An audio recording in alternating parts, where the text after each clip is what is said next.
El poder de la narrativa en los negocios. ¿Qué es el storytelling corporativo? Sin darte mucho rodeo, es lo que te ayudará a vender todas tus habilidades, lo que eres como persona, lo que eres como profesional y lo que eres como individuo, permitiéndote no solo destacar, sino diferenciarte de muchísimas personas que tal vez estudiaron la misma carrera que tú o que realizan las mismas actividades que tú en el entorno empresarial. Quédate si quieres saber más, porque el mundo es un campo abierto y en él un sinfín de oportunidades. Esto es Campo Abierto Podcast.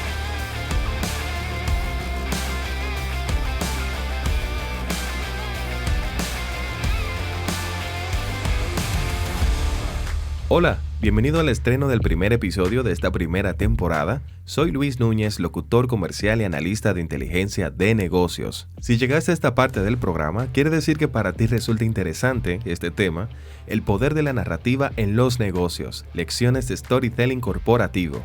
Sé que suena algo cliché y que tal vez es un discurso que ya lo has escuchado por ahí más de una vez, como esos que dicen, sé tu propio jefe, sal de tu zona de confort, etc. Pero es más fácil decirlo que hacerlo. No es tan sencillo, en realidad, tratar de emprender algo en tu vida, algo nuevo. No es fácil ser tu propio jefe ni mucho menos salir de tu zona de confort y tomar riesgos. Pero este es otro tema que tengo planeado tocar en otros episodios. Lo importante aquí es que vengo a hablarte del storytelling corporativo desde la experiencia y cómo ha servido en mi vida para lograr algunas cosas. Antes de profundizar en cómo el storytelling puede ayudarte a vender tus habilidades como profesional, es importante tener una comprensión clara de qué es. El storytelling es una técnica de comunicación que utiliza historias para transmitir información y emociones. Y se ha convertido en una herramienta muy poderosa para vender habilidades profesionales porque las historias son más memorables que los datos y las estadísticas. Al contar una historia, puedes demostrar cómo has utilizado tus habilidades y experiencia en situaciones reales y cómo has logrado resultados concretos. Y quiero aprovechar para abrir un pequeño paréntesis y contarles una anécdota. Recuerdo que en una de mis primeras entrevistas laborales me hicieron la típica pregunta: ¿qué logro has alcanzado? Cuando me hicieron esta pregunta, yo me quedé totalmente en blanco. No sabía qué responder ni tenía la más mínima idea. A pesar de haber tenido ya 3 experiencias informales y una formal, no me había detenido a registrar mi historia en el campo laboral. Mucho menos conocía el orden de los eventos para poder contarla de manera efectiva. Sí sabía que me había ido muy bien y que había logrado una que otra cosa, pero no tenía los detalles. Entonces me llegaba toda la información al mismo tiempo a la cabeza y así mismo salieron de mi boca. Las dije todas al mismo tiempo y no se entendió nada de lo que dije, no se entendió el mensaje que yo quería transmitirle al reclutador. Al final no obtuve el empleo a pesar de haber completado ciertas pruebas, pero sí aprendí algo y es conocer mi propia historia y darle valor a cada evento que me permitió avanzar. Indistintamente si fue malo o bueno, es importante saber y conocer de dónde vienes y cuáles son las cosas que te han permitido en el camino lograr lo que hoy tienes en tus manos. Muy bien, cerrando este paréntesis y regresando a los orígenes del storytelling corporativo, es muy interesante. De hecho, se cree que la práctica del storytelling se originó en la prehistoria, cuando las personas se reunían alrededor del fuego para compartir historias sobre sus experiencias y la vida en su comunidad. Con el tiempo, estas historias se convirtieron en leyendas, que se transmitieron de generación en generación. Por ejemplo, están las fábulas de Esopo. Esopo fue un famoso fabulista de la antigua Grecia, que vivió en el siglo VI a.C. y es considerado uno de los más grandes creadores de fábulas de todos los tiempos. Una que personalmente me gusta mucho es la fábula del zorro y las uvas. Dice que un zorro hambriento caminaba por el bosque en busca de comida y vio un racimo de uvas colgando. El zorro intentó saltar y alcanzar las uvas, pero no pudo. Después de varios intentos fallidos, el zorro se dio por vencido y se alejó diciendo que las uvas estaban verdes y seguramente amargas y que no valen la pena. Antes de analizar el mensaje detrás de esta fábula, si nos detenemos un momento a analizarlo mejor, las uvas no están dentro de los alimentos principales de un zorro. Sí se ha demostrado que son animales omnívoros que comen tanto carne como vegetación, pero para ellos es más fácil perseguir una liebre en el campo que intentar saltar por un racimo de uvas. Entonces, el mensaje detrás de esta fábula es que a menudo nos conformamos con menos cuando no podemos obtener lo que queremos. Además, nos enseña que justificar nuestra falta de éxito con excusas es una forma de conformarnos con nuestra situación actual y no luchar por lo que realmente se quiere. Así que tú que estás en tu escritorio como empleado realizando tareas técnicas u operativas con el deseo de avanzar en tu carrera profesional, o quizás tú, emprendedor, que todos los días te enfrentas a ese mercado tan competitivo, no te desanimes, no mates esas ganas de alcanzar los resultados que deseas. Si bien es bueno tener los pies sobre la tierra y ser consciente de tu entorno, esto solo te va a servir para cambiar la forma o el lugar donde tú estás invirtiendo tus esfuerzos. Pero aplicar demasiado de esto, ser demasiado realista, tener demasiado los pies sobre la tierra, a tal nivel de estar sembrado en el suelo sin ni siquiera permitirte voltear para apreciar otras vistas, solo causará que todo lo que resulte optimista para ti será absurdo, que es una pérdida de tiempo, que ya fulano lo hace así, que esta idea me parece un anuncio de supermercado, que cuando yo me lance no tendré el mismo resultado. Todo eso está en tu mente. Esa es tu percepción. Esa es la forma en la que tú ves las cosas porque estás ahí, en esa fría plataforma de escepticismo creada por todas las veces que dijiste no merece la pena, no es tan bueno como para saltar por ello, no tengo el tiempo, no tengo los recursos, no tengo una maestría o no soy un buen orador. Pues déjame decirte que Esopo, el mismo que escribió la fábula que acabamos de analizar, y que aún después del siglo VI a.C. se considera actualmente un famoso fabulista, esta misma persona nació como un esclavo, y cualquiera que escucha de él sin conocer su origen, se lo imagina en una mansión o un templo de esos griegos, con vista al campo, comiéndose un racimo de uvas, el mismo racimo de uvas que él escribió ahí en su fábula. Pero ese no es el caso. Lo interesante de aquí es que te puedes imaginar tú tener la inspiración, la determinación, la sensibilidad para escribir textos que inspiren a otros y transmitan un mensaje moral a pesar de haber sido maltratado, esclavizado y vendido no se sabe cuántas veces, porque sí se registra que tuvo varios dueños. Los dueños en ese tiempo no regalaban a los esclavos, los vendían cuando ya no les servía más.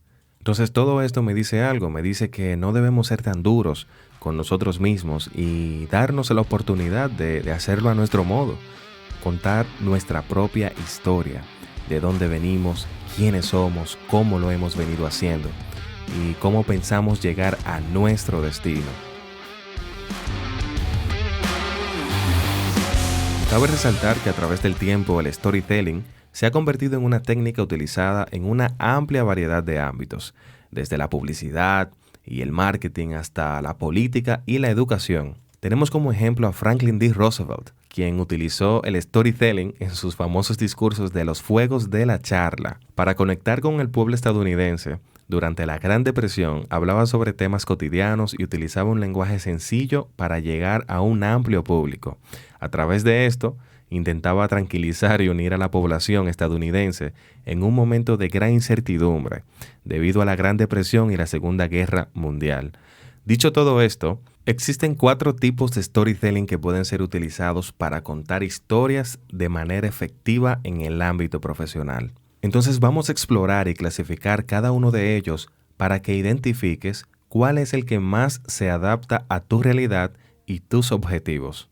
Y empecemos por el storytelling personal. Es cuando un individuo comparte una historia personal que está relacionada con su trabajo o sus habilidades profesionales. Este tipo de storytelling es una forma efectiva de crear conexión emocional con el público y demostrar cómo las experiencias personales pueden ser aplicadas en el ámbito profesional. Este fue el que se supone debía aplicar ante la pregunta que me hicieron en la entrevista, que mencioné anteriormente, pero en ese momento no lo sabía. Puedo decir por experiencia que sirve mucho para aquellas personas que desean emprender dentro de una organización y destacar del grupo. Recuerdo que cuando ingresé a mi primer empleo formal, era bastante joven, unos 20 años, y ya tenía 2 experiencias previas, digamos que informales, pero ya trabajaba anteriormente. Ya yo estaba involucrado desde los 15 años en actividades que tenían que ver con la realización de un oficio por dinero. Yo recuerdo que en mi casa, cuando yo cumplí los 15 años, mi abuela me dijo, váyase a trabajar para la calle, que ya usted pesa en esta casa. Entonces tuve que salir a tratar de conseguir algo que hacer. Ella sí me ayudó, ella se acercó a un amigo que tenía que trabajaba fabricando gaveteros y me dijo, ponme este muchacho ahí a lijar gavetas, siéntamelo en una esquina, aunque sea a lijar una gaveta para que se gane la vida. Y hoy en día yo le agradezco mucho a ella por eso que implantó en mí, que es ganarse la vida de manera honrada trabajando. Volviendo a la historia, a mi experiencia en uno de mis primeros empleos, ese día cuando yo entré al departamento me sentí súper extraño. Era una empresa de servicios médicos y me reclutaron con el puesto de facturador. El caso es que yo esperaba ver un personal tal vez uniformado o un tipo de vestimenta acorde al ambiente, pero no fue así. Yo fui en camisa, corbata, pantalones finos y unos zapaticos negros bien limpios. En ese momento yo parecía un pariguayo frente a los demás porque era un departamento donde todos estaban vistiendo con t-shirt, con jeans, con tenis, y yo era el único que iba en corbata, iba en pantaloncito fino. Yo tenía una colección de corbatas y una colección de camisas de colores pasteles. El pariguayo del departamento era yo en ese momento y el más joven de hecho, pero nada, recuerdo que yo mantuve ese protocolo de vestimenta por 3 meses y fue un infierno total. Comentarios como, ¿y este pana con toda esa ropa? Y esa corbata, mijo. Ya ustedes se pueden imaginar todo lo que yo tuve que escuchar. Pero algo sucedió. Un día llevé una corbata que al parecer le resultó interesante a uno de mis compañeros y él decidió al día siguiente ir de camisa y corbata. Yo me quedé como que, ok, ¿y qué le dio a este? Entonces me salta de la nada, Luis, dime de esta corbata, me la puso para que no me venga a echar vaina tú. Resulta que esa persona era el más agrio del departamento. Yo le decía pepinillo agrio. Pepinillo agrio le decía yo. Ustedes saben que en las oficinas hay de todo. Está el amable, está el chistoso, la seria, la varona, el chismoso, la que nadie quiere ver y está el agrio. El agrio, para que tengan una idea, es aquel que si tú mandas a imprimir algo al mismo tiempo que él, ya te quiere dar 3 palos en la salida. Que todos los lapiceros que están en la oficina son de él. Están marcados con liquid paper. Y para no hacerles más largo el cuento, así empezó la competencia de las famosas corbatas. Ya todos vestían de acuerdo al protocolo. Esto parece que despertó algo en mi gerente en ese momento y un día me preguntó que si yo deseaba participar en un proceso de selección para ser supervisor. Para mí eso fue muy impactante porque yo no andaba detrás de eso, ni mucho menos. Yo solo quería aprender todo lo que pudiera del sector salud porque me gustaba. Entonces, lógicamente, yo le pregunté por qué pensó en mí y ella me dijo que mi nivel de influencia en los demás fue lo que le hizo pensar en que yo era elegible para la posición. Y me preguntó cómo es que hice para que los demás se animaran a seguir el protocolo y no me desanimé yo, porque al parecer allá había un tema de clima y un personal no muy contento. Entonces yo le dije, lo que sucede es que en mi trabajo anterior había una posición que pagaba más y requería de un protocolo, porque era una empresa que tenía un contacto directo con clientes, era una empresa que se dedicaba, pertenecía al sector, de la gastronomía. Y dicho protocolo de esa posición que me interesaba a mí no era el mismo de mi puesto en ese momento. Entonces empecé a vestir diferente y aplicar conocimientos y formas de ese puesto que yo quería y lo logré. Yo era un ayudante de camarero en uno de mis primeros empleos. Yo era muy joven cuando tuve esta posición y quería ser un encargado de salón. Entonces esas formas y protocolos de vestimenta aún siguen en mí. Lo que quiero transmitir con todo esto no es que usar una corbata es mágico y que vestir de X o Y manera abrirá una puerta especial en tu vida. Eso solo es el resultado superficial de una transformación interna. Lo importante aquí es que tú sepas contar tu historia incluso sin palabras. Si te costó conseguir algo y fuiste transformado de manera positiva en el proceso, lleva eso contigo como parte de ti. Esa es tu historia. Esa es la forma en la que conectas con los demás sin necesidad de imponer tus ideas en ellos. Cuando hablamos del storytelling, estamos hablando de una técnica que puede ser aplicada de muchísimas formas. Piensa en ello, en esas experiencias tanto personales como profesionales que te forjaron como un recurso valioso. Cada historia es diferente y trae su propio tesoro. No la menosprecies y verás que todo lo aprendido puede aplicarse de alguna forma en cualquier ámbito. Lo que tú sabes, sea lo que sea, puede ser aplicado donde quieras y cuando quieras hacerlo. Y bien, pasando al número 2 de los 4 tipos de storytelling, el storytelling de marca. Es cuando una empresa utiliza historias para transmitir su identidad de marca y los valores que la definen. Este tipo de storytelling puede incluir la historia fundacional de la empresa, cómo se creó y creció y las dificultades y desafíos que superó en el camino. También puede incluir historias sobre cómo la empresa está haciendo una diferencia positiva en la comunidad o cómo sus productos o servicios están transformando la vida de las personas. Yo lo recomiendo mucho para medianas y grandes empresas que tienen un personal ya y desean que éste se sienta identificado con los valores institucionales. Lo recomendable es que la empresa invierta recursos empoderando al staff gerencial y que éste sea el canal que transmita dicho mensaje a los demás colaboradores, ya que un gerente con habilidades de storytelling sabrá cómo alinear las metas del departamento constantemente con la misión, la visión y los valores de la empresa, haciendo que su equipo se sienta útil, con significado y capaz de hacer lo mismo desde sus funciones por más pequeñas que sean. Pasando al tercer tipo de storytelling, el storytelling de producto. Es cuando una empresa utiliza historias para contar cómo sus productos o servicios resuelven problemas reales de los clientes. Este tipo de storytelling puede incluir testimonios de clientes satisfechos, historias sobre cómo se ha desarrollado un producto o servicio en particular y cómo ha mejorado la vida de las personas. Si bien es utilizado por grandes industrias, yo diría que es una joya para los emprendedores. Un emprendedor debe siempre sentirse capaz de transmitir sus ideas. Una cosa que te ayuda mucho, si perteneces a este campo de emprendedores, es identificar las etapas en las que tu producto o servicio resuelve un problema. Entonces hay cosas que debes identificar. Lo primero es, ¿cuál es el problema que estoy resolviendo? ¿Quiénes tienen ese problema? Aquí lo que tienes que hacer es contar a tus clientes el problema que ellos tienen. ¿Por qué no logran los resultados que desean?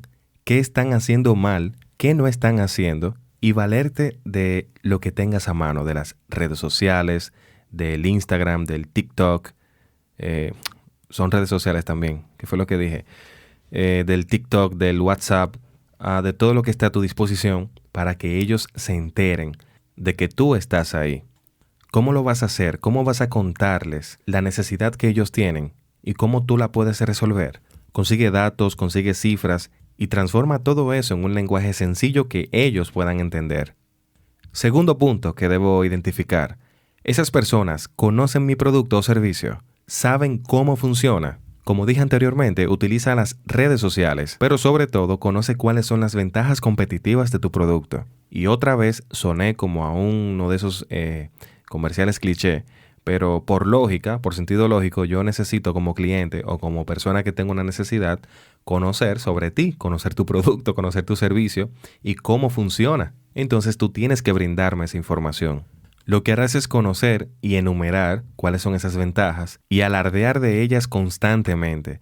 Dale un poco de seguridad y estima a lo que tú haces y a lo que tú vendes.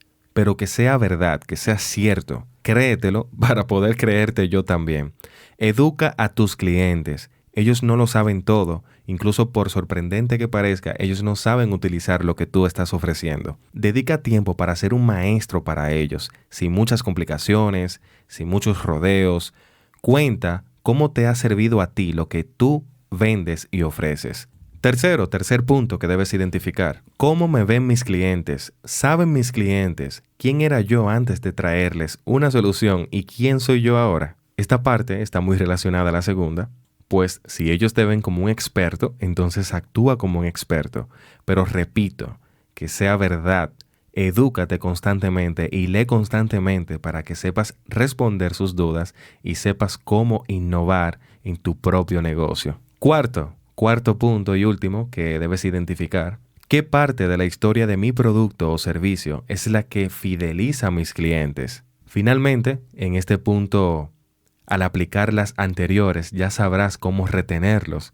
Tú mismo te vas a dar cuenta y vas a identificar de la historia de tu producto, cómo es que tú lo has venido contando y mostrando, cuál es la parte que más cautiva a esas personas para que ya sean parte de una comunidad. Esa comunidad que tú vas a crear. Y sonará cruel, pero úsalos como testimonios. Y he aquí un bucle infinito donde todo empieza de nuevo. Otras personas vendrán a través de ellos. Continuamos entonces con el storytelling de causa.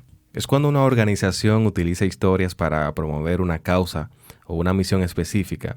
Este tipo de storytelling puede incluir historias de personas que se han visto afectadas por un problema social y cómo la organización está trabajando para solucionarlo. Un storytelling muy utilizado en política y que tiene muchísimo potencial si es correctamente explotado. Aquí debemos tener cierto respeto por la dignidad de las personas y sobre todo llevar esas historias de transformación y cambio a todo el mundo, muy similar a los pasos aplicados en el storytelling de producto. Finalmente tenemos el storytelling de entretenimiento. Este tipo de storytelling puede incluir contenido humorístico o emocionalmente conmovedor que no necesariamente está relacionado con el producto o servicio de la empresa, pero que crea una conexión emocional con el público. Hasta aquí finalizamos con los tipos de storytelling. Ahora pasaremos a mencionar algunos puntos generales a tener en cuenta para aplicar correctamente todo lo que ya hemos venido mencionando sobre el storytelling corporativo. Estos puntos que estaré mencionando son aplicables en cualquier ámbito, no importa dónde lo vayas a aplicar, ya sea a nivel corporativo, ya sea en el mercado tratando de explicar tu producto, no importa. Entonces el punto número 1 es identificar a tu público objetivo. Antes de empezar a crear una historia o una presentación corporativa, es importante que sepas a quiénes te diriges y cuáles son sus necesidades e intereses. Número 2, define el mensaje que quieres transmitir. Una vez que sepas a quiénes te diriges, es fundamental que tengas claro qué mensaje quieres transmitir. Este mensaje debe ser coherente con la identidad de la empresa y con los valores que requiere transmitir. Punto número 3, crea un personaje principal. Una buena historia necesita un personaje principal que sea memorable y que conecte emocionalmente con el público.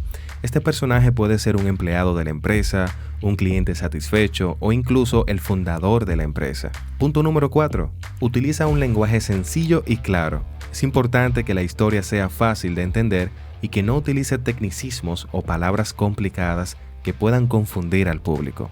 Quiero hacer un hincapié en el punto número 3 que habla sobre la creación de un personaje principal. No quiero que se confundan acá. Voy a crear un escenario breve para que comprendan un poco mejor de qué estoy hablando. Imagina que tú trabajas para una empresa de servicios de paquetería, donde las personas en dicho país compran por internet y tú los traes por ellos. Digamos que eres el analista de dicha empresa y necesitas hacer una presentación de unos hallazgos que tienen que ver con el tiempo en el que un cliente recibe el paquete. Descubriste que puedes mejorar dicho tiempo. Entonces, para tú presentar estos datos al staff gerencial y que tome la decisión de aplicar tus recomendaciones, es mucho más fácil tú tomar de ejemplo al cliente promedio que tiene la empresa. ¿Cuál es el tiempo promedio en la que recibe el paquete y cuánto puedes reducir ese tiempo con tus recomendaciones? En vez de ir con una tabla y todos los cuadros de Excel y todos los gráficos y todos los análisis, creas tu storytelling con esta información, ilustrando cómo un cliente que ahora mismo recibe un paquete en 10 días puede recibirlo en 5 días y nosotros como empresa mejorar la calidad de nuestros servicios. Punto número 5. Haz que la historia sea emocionante. Una buena historia debe generar emociones en el público, ya sea alegría, tristeza, empatía o cualquier otra emoción que te ayude a conectar con ellos. Punto número 6. Utiliza elementos visuales. Los elementos visuales como imágenes, videos o infografías pueden ayudarte a reforzar la historia y hacerla más atractiva para el público. Punto número 7. Sé auténtico y honesto. El storytelling corporativo debe ser auténtico y honesto. No trates de inventar historias o de exagerar la realidad para hacerla más interesante. Siempre es mejor contar historias reales, verdaderas, que puedan conectar con el público de manera más efectiva. Punto número 8. Sé coherente con la identidad de la empresa y sé coherente con tu propia marca, claro está. La historia que cuentes debe ser coherente con la identidad de la empresa y con los valores que quiere transmitir. No trates de contar historias que no tengan relación con la empresa o que puedan generar confusión en el público. Siguiendo estos puntos, podrás aplicar el storytelling corporativo de manera efectiva y conectar emocionalmente con tu público objetivo. Hasta aquí llega nuestro programa. Decirles que este mundo del storytelling corporativo es muchísimo más amplio y se aplica en diferentes áreas. Yo personalmente lo utilizo bastante en la presentación de datos estadísticos que tienen que ver con la toma de decisiones en la empresa para la cual laboro y, cómo no, compartir con ustedes algo que me ha sido de tanta utilidad hasta el momento. Una vez más, gracias por escuchar este episodio y ser parte de esta comunidad de profesionales Campo Abierto Podcast. Si te pareció útil este episodio, compártelo, llévalo a quien consideres que pueda sacarle provecho y puedes unirte al grupo de LinkedIn como Campo Abierto, en Instagram como Campo Abierto RD y en TikTok también como Campo Abierto. Recordarles que este episodio fue patrocinado por mí, no tenemos todavía patrocinadores, estamos abiertos a recibir si tiene una suficiente aceptación este podcast. Próximamente estaremos trayendo invitados de diferentes áreas que puedan aportar sus conocimientos y experiencias, y estaremos también de acuerdo a nuestro presupuesto, claro está, comprando cámaras para grabarnos y poder vernos. Gracias nuevamente y hasta el próximo episodio. Que pasen un excelente fin de semana.